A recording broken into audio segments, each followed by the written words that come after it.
Prologue. No Promised Land. The wolf sprinted across the emerald-coloured field, wet orbs of dew kicking up under his feet and twinkling crystalline in the last rays of sunlight brought in by the closing of the week. His breaths came out as harsh rasps, his muscles aching with each hard bound that took him higher, higher up the side of the mountain's protective face. His claws ripped and tore at the earth, red blood tinging the paw prints he left behind, a sharp stone cut into the soft pads.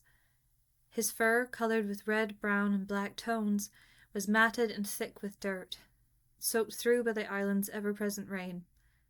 Despite the hopelessness of the chase, he refused to whimper or bow his head, running hard across the countryside until his breath foamed against his lips, his long pink tongue hanging weakly from the side of his mouth. He could feel his chest tightening as the mountain grew ever steeper, and he dug in deep, pulling his body up every inch and further away from his pursuers. The melodious sounds of the river cut through the deep boom of his heaving breaths, and his ears sought out the guiding tune like chimes caught in the dancing breeze. Somehow he knew he had to reach it. All of his instincts drove him towards that gentle noise, the last dregs of energy bolstering his courage. He heaved himself through the mud towards the twinkling light splitting the landscape.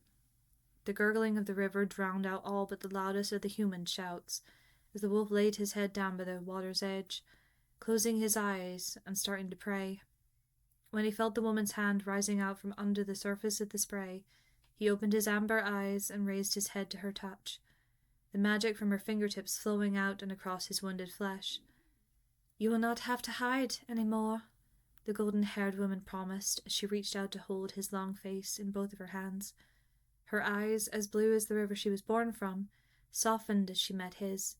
"Stand up, wolf, and be forever changed."